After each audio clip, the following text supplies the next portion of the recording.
So, welcome to today's conversation and webinar on how to fund your brand for growth.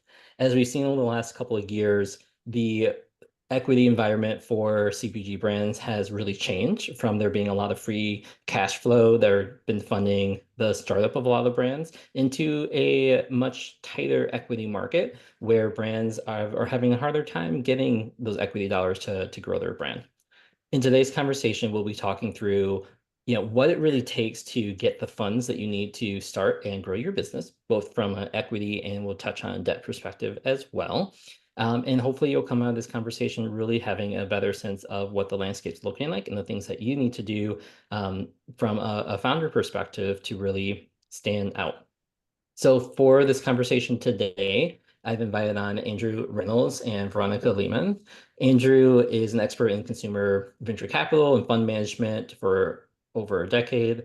He is currently the co-founder general partner of RCB Frontline and RCB Partners and has made notable investments, including companies like Drizzly and ShipBob, and also has a ton of experience running environmentally friendly packaging spring water brand. Veronica is currently a lead strategist for JPG Resources, and she's also the founder of Pure Organic, which had a exit to Kellogg in 2016, and is now a senior advisor for Magnolia Star Baking Co. And Veronica really specializes in supporting emerging brands looking to grow and refine their business. She's constantly talking with other founders and has raised money in the past for herself. So Veronica and Andrew, welcome. Thank you Thank you very much. for having us. Andrew, I'd love to start with you. I'd love for you to share your perspective on what the equity investment landscape is looking like today or kind of towards the end of this year in 2024, and how that has changed or stayed the same from what we've seen over the past year or two. Sure. I think if you look at 2024, it's no secret it hasn't been a great year fundraising wise. It's been very challenging for small brands. And if the audience isn't familiar with something called FABID, the Food and Beverage Investor Database, they just put out their Q3 numbers. And what that is showing was there around 52 deals in just food and beverage, bringing in about $342 million total, which is actually up from Q2. But overall, the whole year is looking like it'll be lower than in the previous year. So there's hope that it's starting to turn the other way and more money is flowing in. One of the caveats to that $342 million that have come in is about 72% of that went to companies that had previously raised $20 million or more. So it's flowing to the more established companies, and it's still a really challenging environment for the early stage companies. But like I said, I think that is starting to change a little bit. I know our fund made an investment in an early stage company in August, and talking to other funds, checks are starting to flow.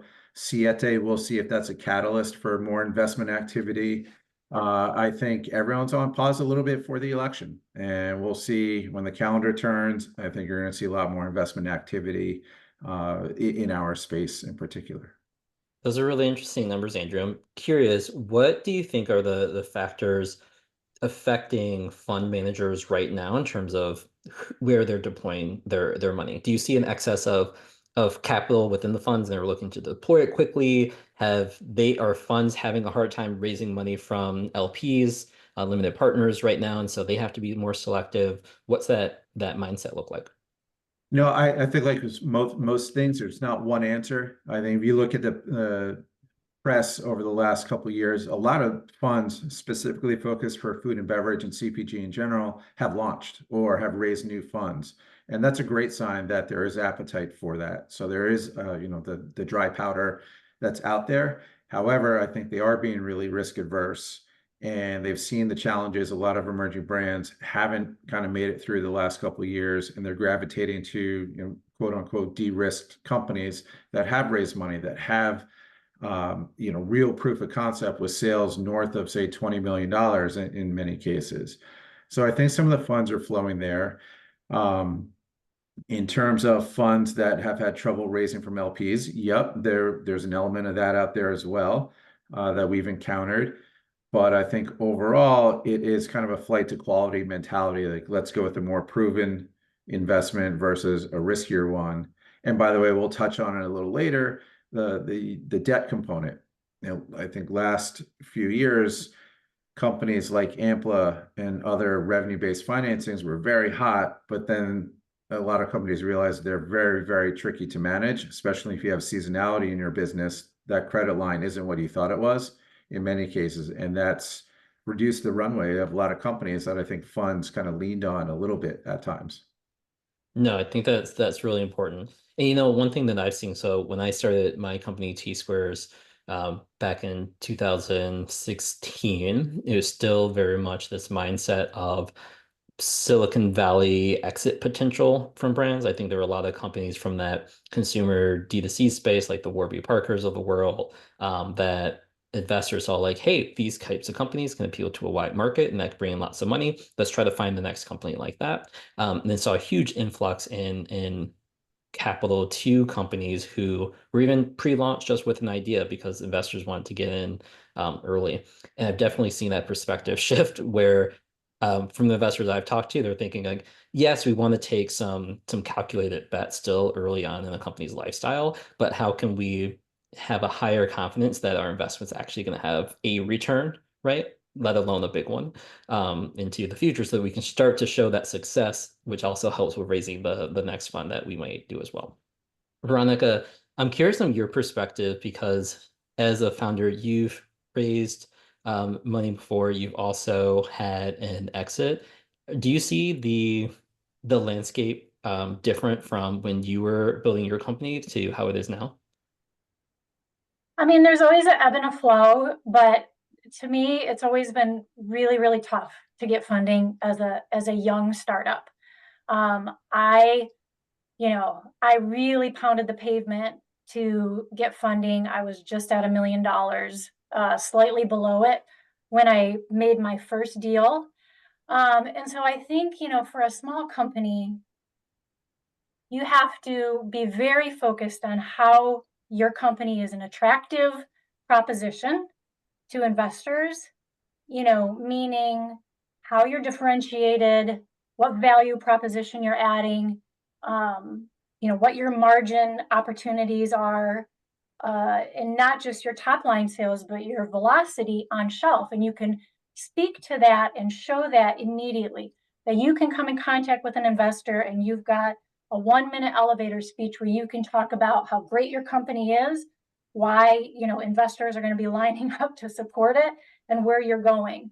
And if you can do that, that's a big part of capturing the attention. And then of course you've got to be where these investors are. You've got to be at the shows, you've got to be at the naturally events, you've got to, you just have to get out there, you've got to really hustle. But you really have to have something special, and you have to be able to articulate why it's so special. It's interesting because one thing that I've seen, which is both exciting and challenging in the food industry in particular over the last, call it 10 or 15 years, is the hyper specialization or niching of brands.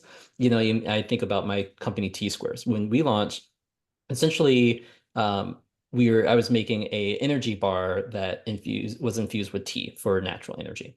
But in doing so, I built it as a tea infused energy bar, and it had like four major points of differentiation against the category. They were bite size, they had tea flavors, they were crunchy, like all these things that were unique about it.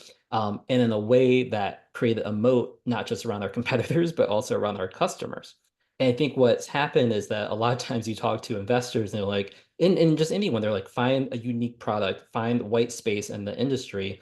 And if you look at a grocery store shelf, there's tens of thousands, if not 100,000 items. And so it's really challenging to do something that feels new or different. Mhm. Whereas, you go back 15, 20 years ago, organic was new and different, but it was still an apple, right? It was just organic. The practices are gone. Now it seems that people are adding 5 or 6 layers of differentiation on their product. But I've Mhm. also seen what that's done is reduce the number of potential customers to it, right? There's a high educational need, and whenever you need education, that requires lots of money, and that's what we ran into at T Squares. people loved the product once they tried it, but it required so much money to get in front of them that there just wasn't quite a business model there. I'm curious and maybe Andrew, from your perspective, like how are you looking at companies to invest in now in terms of what makes a good thesis for a company to look after? Are you looking for products that are hyper differentiated? Are you looking at it from like one layer of differentiation that's really powerful? Kind of what stands out to you, or is it more about the team when you're looking at investments? A little bit of everything. In terms of the product, as we kind of look at the market, our view is those products that are night and day different and maybe better than what's out there. There is an educational curve. There is a really big investment you as the brand runner have to make to educate the consumer to get that trial, to get that turn. So for us, we love a really simple value prop. If it's incrementally better than what's out there, that's good because that's generally it's a larger audience. It's a quicker path to product acceptance, and can kind of reach a larger audience quicker. So we kind of look at that. And on the early stage, if a company's in, say, 500,000 to 2 million in kind of revenue, the proof of concept, in our opinion, really isn't there yet. And what you're selling as that founder going in, it's your ability to run this company and that your product can stand out in the market. You're selling that vision that this thing can be massive.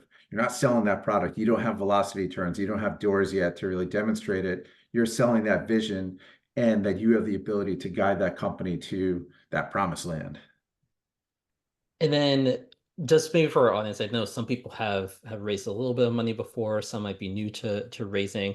To understand things from your perspective as well, about how many investments will you make in a year compared to how many conversations, pitches you're hearing? So we look and just kind of looked at this. So we see around 26 new deals a week. But when you strip that down, about 15 of those are things coming from left field, space exploration, things like that are just not our fit. So true qualified leads for us, it's about 10 or 11 companies a week. And we're making about 4, maybe 5 investments per year. And I think that's one thing that's important to understand for founders, right? It's just like what's the reality of how much money is out there, what number of investments people are making compared to the number of pitches that you have to give.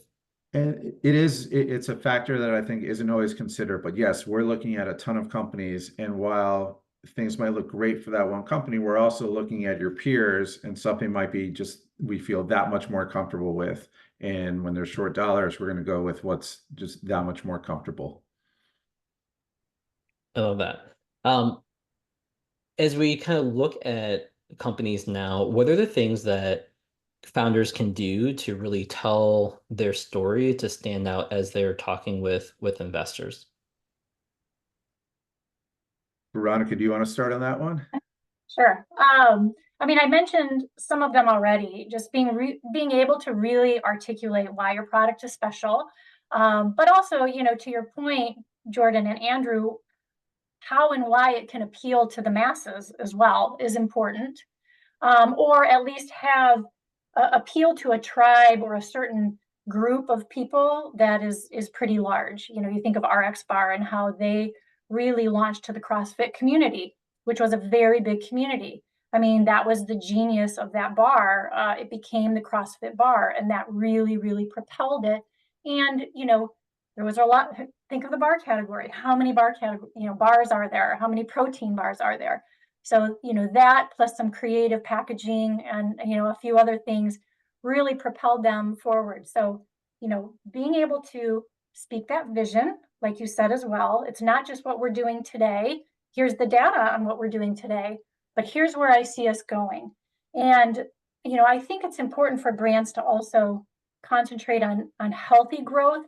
It's really easy for founders to say yes to anybody who wants their product because they're just desperate for the sales, right? And desperate for the distribution. But there's nothing worse than getting into a chain that's wrong for your brand, that doesn't have the right demographic, and then getting discontinued. That's a huge red flag, and it's going to make it much more difficult down the road to get investment. So having a healthy sales strategy, growing in a healthy way where you're going into stores where you know your demographic is there, you can compete against what else is on shelf, you can be price competitive, all of that. Those are very important considerations, things I wish I knew back then, that I didn't always do it the right way for sure. But how I counsel a lot of brands. Veronica, I find that so important. I've experienced the same thing myself. And I've given a lot of thought because when I was running T Squares, I took a lot of meetings and opportunities for like with retailers and launches that I knew may or may not be the right fit. They kind of felt like a Hail Mary, like maybe it will work and maybe we'll do this. And after some years reflecting on it, I realized it came down to this tension that and this applies to most businesses in the country, but especially in the food and beverage, where when you're starting off, a lot of times you're starting off in the negative. You're already like in debt based on money or time. And the longer you're running your business, it takes a really long time to become and build a financially sustainable and cash flow positive food and beverage business. And so after year, 1 or 2 especially, I find a lot of founders, I know I was, ended up trying to take these larger risks of launching in like a Kroger line of stores or launching in the new distributor because I needed to show like revenue growth or feel like there's a potential to bring money into the business. Because as we know, right, when you're selling products wholesale for $1, $2, $3, you have to sell a high volume to make any money, either to one customer or lots of customers. And so there's this tension of I need lots like this big opportunity to get to this point of quotes financial status sustainability. And that opening order PO from a retailer or from, investment from an investor sounds really nice because it gives me cash now and I'll figure out later how to actually make money. I'm kind of curious if you've kind of felt that same tension of like, like the Uh, pressure of needing money now. yeah, I mean, we're founders. Our risk is our middle name. It's like that's what we do every day. We put our head on the chopping block and hope the guillotine doesn't come down. You're like, can I make it through one more day? So yes, I mean, it's always that balance, between exactly what you said. Here's the thing. If you're going to go into a Kroger, I mean, there's all these things you've got to understand. Where are you going to be merchandised? Where is your bar going to be on shelf? What are you going to be priced at? And how are you going to support that product in the store? Because if you go in there, you don't want to get discontinued. So you need to have a plan and divert resources and do whatever you need to do. If you're going to make that leap and take that big risk, you've got to have a plan to support it so that you don't end up discontinued. Yeah. I'm all for taking risk. Well, and to understand, especially in that example, a lot of times I've talked to brands that, really the first year in a big retailer, you actually end up maybe losing money after marketing and promotions and everything else you're doing. And it takes a little bit to get that. So you have the cash flow to support it. Yep. Andrew, I'm curious your perspective because with this financial tension that brands face, a lot of times founders who maybe quite don't have the right product or future business model or structure end up talking to VCs or pitching to VCs because it feels like equity is a safer way for them personally to get money to support the business. Do you feel like there's been a widening of the number of companies who are trying to go after VC equity investments that maybe shouldn't based on the goals of their company? Or do you feel like there is a wide enough number of venture capitalists who can cover the range of needs for brands? I think there's a wide range of venture dollars out there. I think when you step back a little bit and look more longer term, CPG has not been a category that's been invested by venture traditionally. And I think that started to change. Really, Veronica probably knows this kind of some of the landmark deals better than I do. But I think going back to kind of like Body Armor and some of these companies that when you started to see billion-dollar food and beverage exits, that started to change the calculus a little bit. And then simultaneously, you had kind of a lot of the Facebooks of the world who were becoming more liquid. Those founders are going out, putting money all over the place and starting some funds with some focus on CPG. So it's been a category that traditionally has not been a venture focused category. Private equity, yes, when companies are profitable and you want to put growth equity into really grow and expand, that has been there. And I think that is still here. And so I think the dollars for venture are out there. Early stage, it is very risky. And I think that's why, in speaking to those investors, I think it's better for the founder to, if they're having those conversations, is that fund familiar with the space, like intimately familiar with the food and beverage company, and appreciates that they're probably not going to be profitable for a while, understand the costs associated for going broad into many retailers, the pros and cons of being selling online versus in retail, and the nuances within that channel, the retail channel, from club to mass to natural. There are nuances there, and there are some of those channels that just don't make sense for all brands. So I think for early days for companies, get out and listen to consumers as much as possible, get as much feedback. Like going back to the T squares, what really resonated with the consumer. If you have a hierarchy of 5 attributes that you think that all the consumers care about, maybe it's just 2, and focus on that and make your package the best salesman you have on the shelf, and let that really work for you by tinkering that and kind of incorporating the feedback you have from consumers. No, I And then, love that.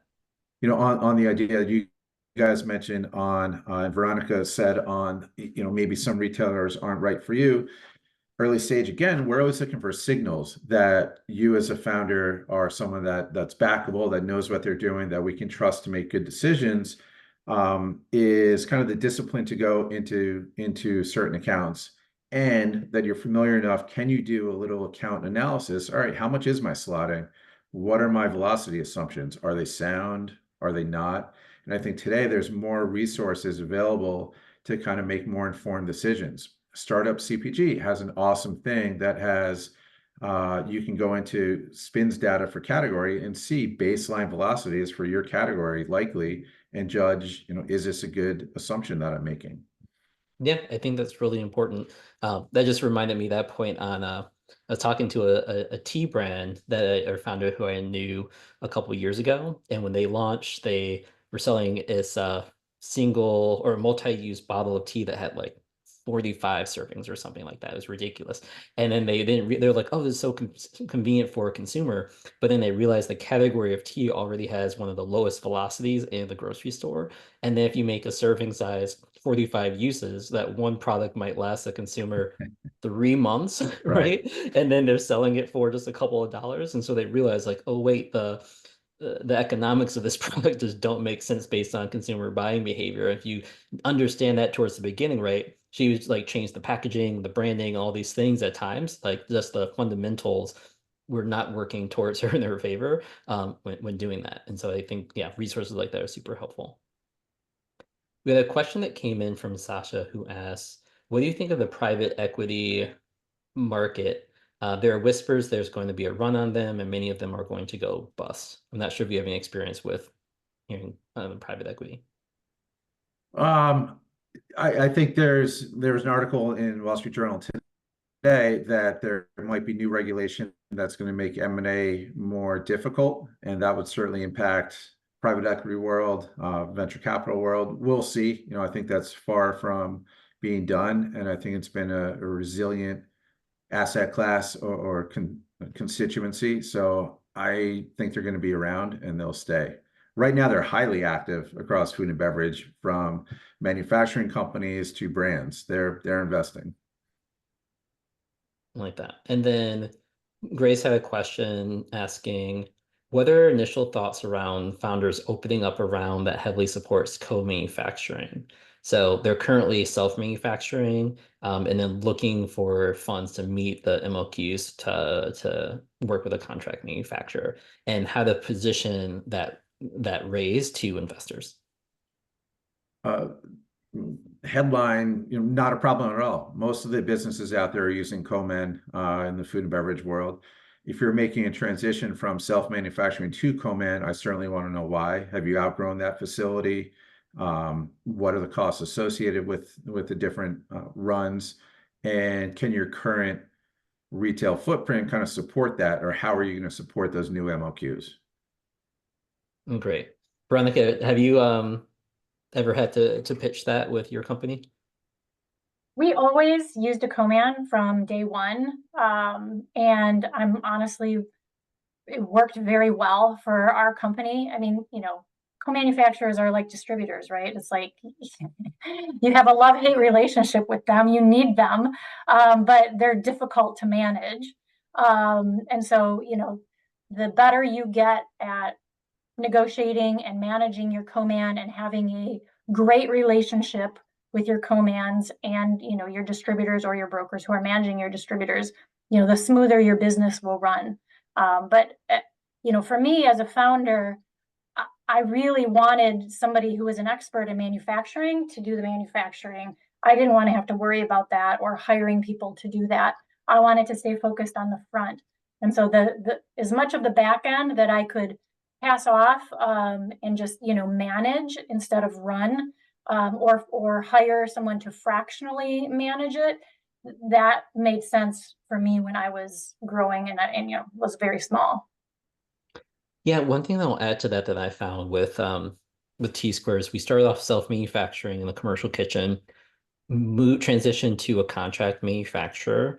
Um, the method, I think what's really important is to understand how your products are made currently compared to how they are made at scale with equipment from contract manufacturers. Because in making energy bars, right, like there's three main ways of making energy bars. For T squares, we use essentially like a rotary molder, which would shape it into these bite-sized squares. Found out that very few manufacturers had that equipment at a price that we could afford. And so we went to a manufacturer that had a different manufacturing equipment, a slab line, and our product like basically failed on the line. We had to make some tweaks. We got to a version that we were probably only honestly like 80% happy with, but decided to move forward anyway. It created operational complexities for that manufacturer to the point where they got like a million bar order from another company and took away our line time. We Yeah. ended up going out of stock at Whole Foods for one of our flavors for 3 months because our product could not be manufactured at that facility with that equipment. And then we also did a second test run for a different manufacturer, same type of equipment, but they were a little bit larger and had more experience. We also had a problem with that line and ended up, I think, wasting like $5,000 in inventory and raw ingredients plus another 5,000 or 7,000 for the test. And we actually raised a Kickstarter to fund our like individual single serve bars. And we couldn't deliver on that. And so I would just be careful when you are pitching this kind of vision of going to a contract manufacturer that you have the confidence in doing a test run to show that you can actually manufacture there. Because one thing that is challenging is to say, hey, we're going to raise money towards doing this run. We'll have a new product, a new partner, and for that to kind of fall through and fail. And then that creates more complexities later on all the other deliverables that you have. I'm curious to hear your viewpoints, kind of changing topics a little bit on the Siete Foods acquisition, both in terms of at least what you may have seen or publicly have seen, what made that company stand out and grow over time and the changes that they've went through with their brand. And then how kind of secondly, how that might affect the acquisition landscape in the future or new investors coming in to invest in companies. Maybe Andrew can start with you on that. Sure. I think one, it's great to see. I think it's one of those really big transaction by marquee acquirer and Pepsi, and it kind of backs up the theme that we've seen over the last couple of years of growing ethnic brands within the U.S. And I think this is a solid spot on case of that. And you look at Siete and where they started, their original name, it was like nothing better or something like Gotta that. It be was very nuts or something different. like that. Yeah, nothing And better. I think, they kind of leaned into their heritage, their story of what they were doing, and found something that resonated more so than calling out the ingredient, I think, prominently. So I think it's an incredible story. I think it is, to an extent, an outlier, how their capital raising process was. I think one round of 90 million. And then before that, maybe some friends and family checks. So a little different than the usual story, but an incredible, powerful one, and I hope to see more like it. That Veronica, any thoughts from seeing that news or? what you've heard? You know what? It's a real feel-good story. I love to see it too because it's just a true, like, kind of rags to riches, like young, small brand really did it right and got made it into the big time. So there's a lot of things that they did correctly, and I don't know in all the ins and outs of their financial position, individually or friends and family or anything like that. So that can obviously make a huge difference. But as a brand, they really diversified. They went to different categories. They grew correctly. They had healthy growth. I mean, they really are, I think, a good model to follow as far as like starting and diversifying your brand. Yeah, I mean, one thing I'll share personally, I'm a huge consumer of Siete products. I posted this on LinkedIn, but I literally have over 100 of their individual products in my house right now because we like mass bulk buy like their tortilla chips and things like that. And so it's I think one thing that they did get really well is just having a really great tasting product with high product quality that leads to a very high repeat rate, right? And I think if you can nail some of those basics, like it was differentiated based on the ingredients and having like the almond tortillas and they have cassava tortillas and things like that and using avocado oil. So it's like a healthier version of staples that people currently use. So they didn't have as much of an educational hurdle, right? Because the product tasted good. They're like, oh, you use a tortilla just like you would use a flour-based tortilla. And I think that really helps them having a great tasting product. And then it did seem like just from following their story, once they nailed down on that market that they were serving of being a Mexican American family and having that heritage in serving, not just that market, but the entire US and any consumer, they were able to really grow their revenue, their sales. And from what it seemed like, they had pretty strong growth in new retailers. So it's really awesome to see. Um, I'm curious on Veronica, from your experience and having an exit, anything that you're able to share around what it looks like to exit a company and be acquired.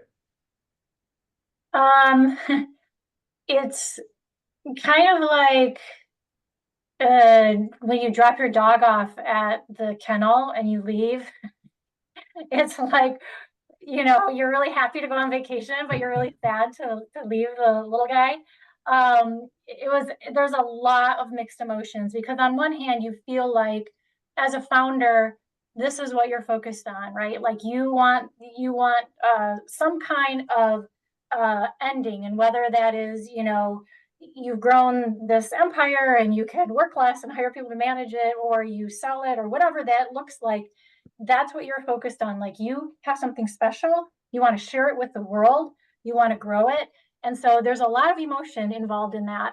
And so when that comes to fruition, there's joy, there's like, wow, I did this, but there's also the realization that, you're handing off something with so much of your heart and soul and sweat equity over to people that hopefully you trust to do the right thing. But you've got to hand it off and you've got to be able to do that. And that's really, really bittersweet. After you've spent, like in my case, over a decade growing something, and then not having control over it anymore. So,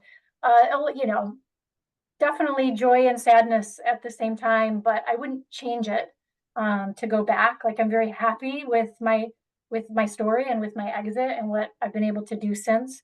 Um, but yeah, that's just my perspective.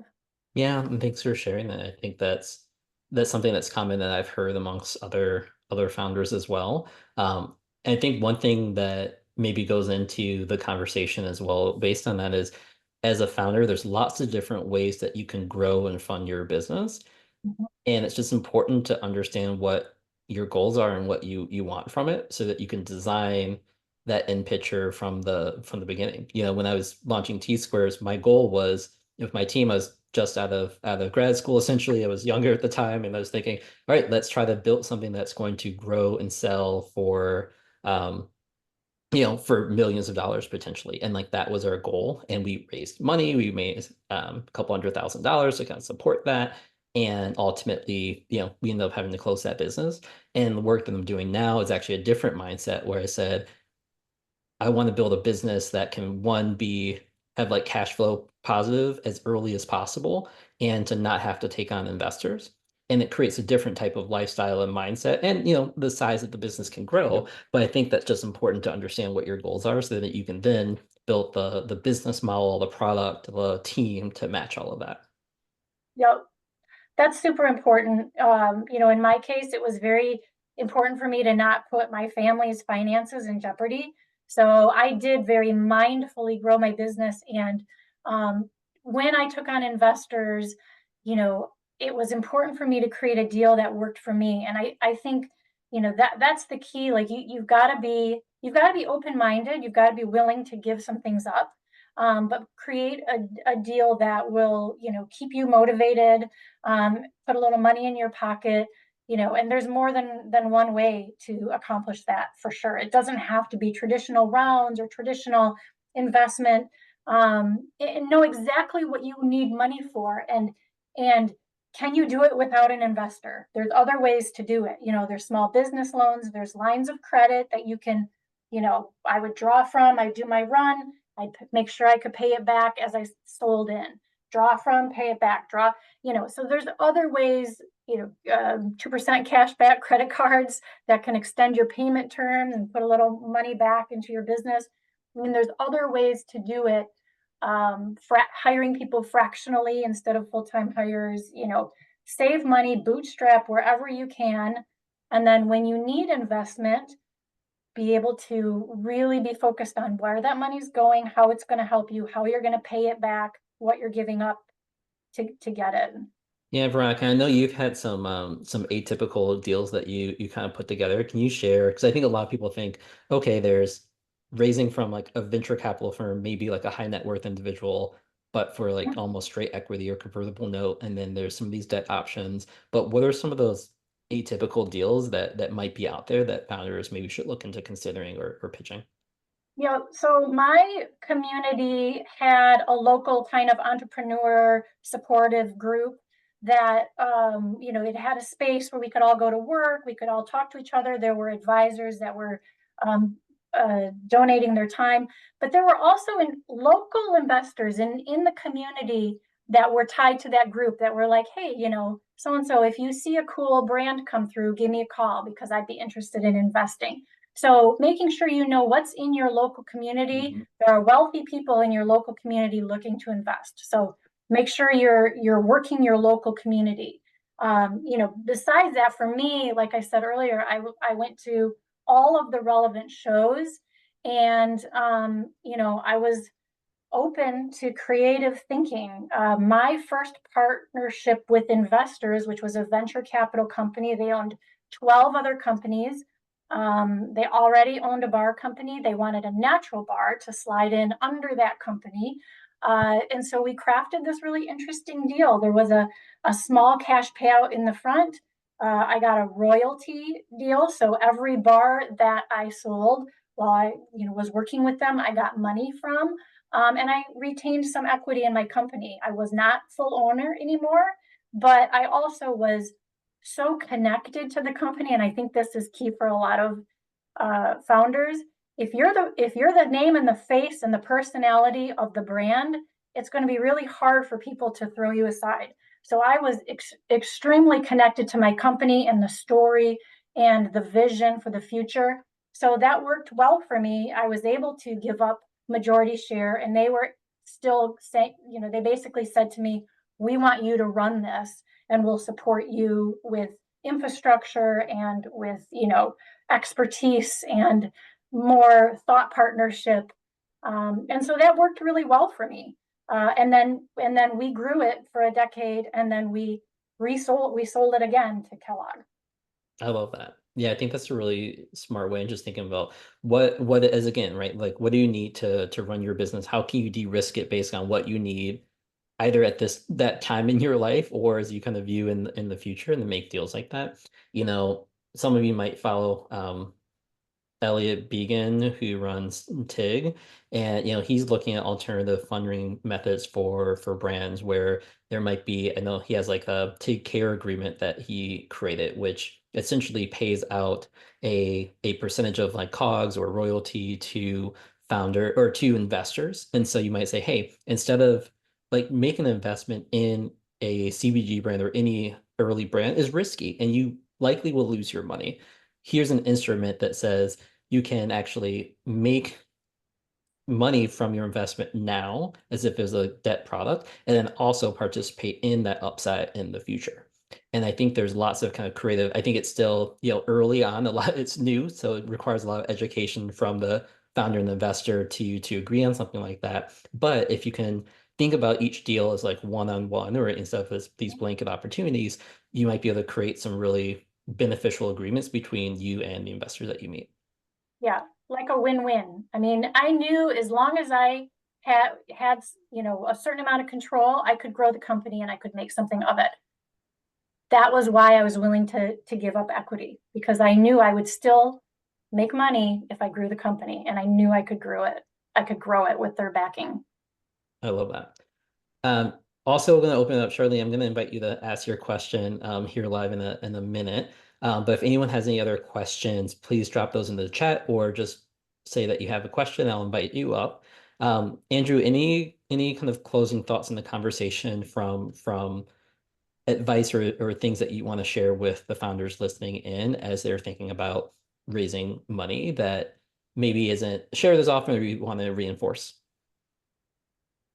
Yeah, I think three things I'll mention. One, if you don't have to raise capital, raise venture capital, don't.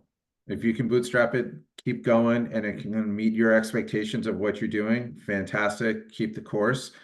If you are raising capital, I would think about it, and this is true for your co-men, maybe not as much on your distributors, but it's relationship building with your investors, your co-men. Stay in touch with them. If you're an investor, it's a long-term relationship. It's not, we're going to build this for 3 years and we're going to sell it for millions. That rarely works that way. It's a decade that you might be together, and you want to have a good relationship. You want to have a trust both ways, that you can share bad news and ask for help and see what the investor can hopefully help you with. And then finally, as you go out, I think like many things, preparation. The rounds right now are taking longer to get done. So the more work you can do up front, from targeting investors, from sourcing, even going out, scroll through Twitter. We found an investment through that. It's a great resources. But once you're ready for that outreach phase, have your data room set, go out, look at what all the typical diligence questions are out there. There's many resources to show what investors are looking for, from a model to your pitch deck, obviously, your sales material. Have all that stuff set up and follow up immediately. If you have a conversation, in the next 10 minutes, I would expect to see an email say, here's a link to our data room. Look forward to connecting. Have that stuff right at hand, because it is always a yellow flag if we say, all right, yeah, I'll get you that model, and 2 weeks go by and then we get, something that was put together on the fly. I love that and great advice. And then one other question, Andrew, I think is important for those who have investors. What are the things that you like to see from companies in your portfolio to stay in touch with you, keep you informed, to really maintain that relationship? Our cadence varies from company to company, but at the minimum, we get a pretty detailed quarterly update, and typically a call. And I think the more, especially early, over communicate. And if you want to change your cadence, if you're putting a letter out to your investors on a monthly basis and you're saying, geez, this is really time consuming, I could be doing something else, I'm going to shift it quarterly, give them that heads up. As long as it's not a surprise, things are always better. And it's understandable. Quarterly, I think you can get most of the information you want. But I think it's really important and really helpful. And it's always great to see. I love it when we get that update and there's a call to action. Check out this store, or we have this challenge. Can anyone help us out on it? It's so impactful. And if your investors are in the industry, ask for help. Generally, they've probably seen something similar to whatever challenge you're facing. And if you can get ahead of it, they can probably help you solve it. Yeah, and definitely double down on that. Make sure you keep an open line of conversation and communication with your investors. All right, Charlene, I know you had a question as a Bootstrap founder. Do you want to come off of mute and ask that to our guests directly? Sure. I'm a bootstrap founder, been bootstrapping my company for about 5 years now. And I've met founders who have fundraised at many different stages, some earlier than mine and some later, but I've always wondered, like what's a good time to really like consider raising external funds? So would it be like a certain revenue milestone, like a certain number of retail doors, like just general traction? And Or I would know you? it definitely, I think it's a great question, and I know it definitely depends. But Andrew, maybe and Veronica, if you can share some of the questions to consider that might be able to help Charlie figure out like, when that right time might be for her based on her own answers to those questions. Yeah, I think it's part of your expectation for the business. What do you want it to be? What are your resources available? Can you keep going as is with the funds that you have available, or do you need that capital? Is one question to ask. And then two, if you're saying you're at a point, you feel like you're doing well and more capital, really, you have more conviction that this thing's going to grow, that's a great sentiment to have to go out and raise capital. So I think that revenue number to me is more important than the doors. The doors are less important. You see lots of decks where in 2,000, 5,000, 10,000 doors.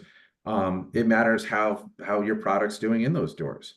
So that's the more important thing. And it's kind of a cliche thing, but I think you'll hear a lot of the investors say, and we'd rather see less doors and show us one market that's just flying and your velocities are humming there, and that you can repeat that process across retailer, across geography. Yep.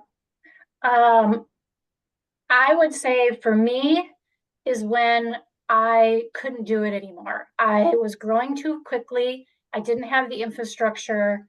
I didn't want to hire a bunch of people on my own. I knew enough to know I didn't know anything about the food industry. And so I went out looking specifically for somebody that could fund my business, but also offer me some expert advice. So it was very clear to me when I needed it. I think you want to look for investment to fund growth because you can't keep up with your growth.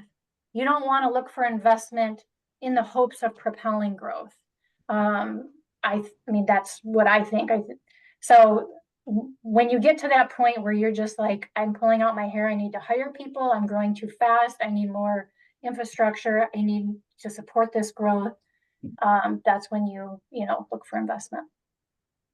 I think that's a really eloquent, great way to say it. Not to hope that there's growth there, but to really propel it. Thank you. That helps. And the only thing I would add as well is and we share this because I love sharing wins of founders when they're growing, when they're getting investment. It's very easy, and you'll always, to some degree, compare what you're doing to others because it's visible. You see what's going on LinkedIn. But as much as you can, even write down every year or every 6 months or every 2 years, like what your goal is for the company and what you want to accomplish it. And it's okay to change it over time, but like write it down, almost put on a post-it note on your desk so that you say, all right, this is what I want to accomplish individually and with the business.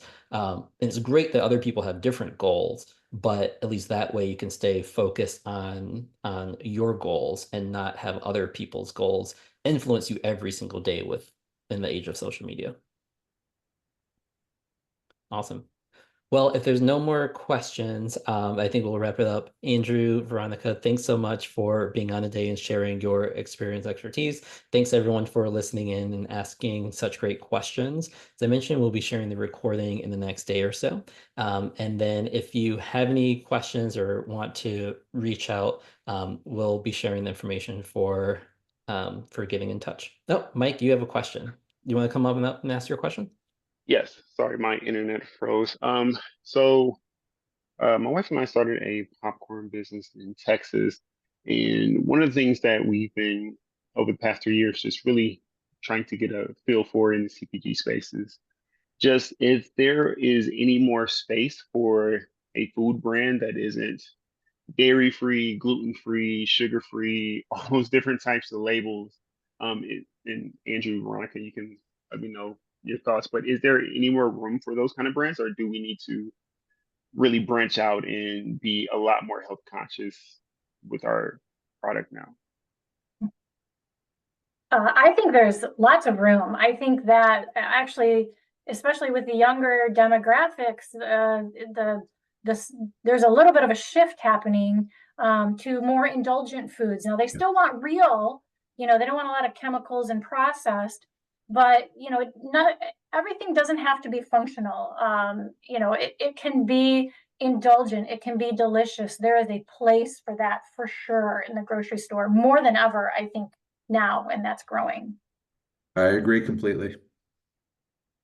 Yep. And then I think you hit it right, Veronica, when you said a lot of them, they're looking for real ingredients within there. I think the days of artificial flavorings and colors are going away, and there's a lot of pushback against that. But people are still buying those products by the millions.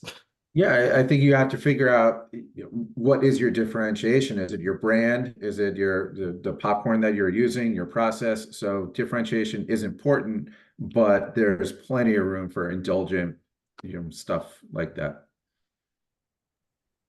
Awesome. Thank you. Perfect. And good luck with that, Mike. Awesome. Any other last questions?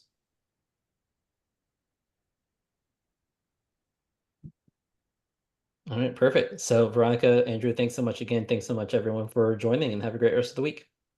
Thanks for having us, Jordan. Thanks, everyone.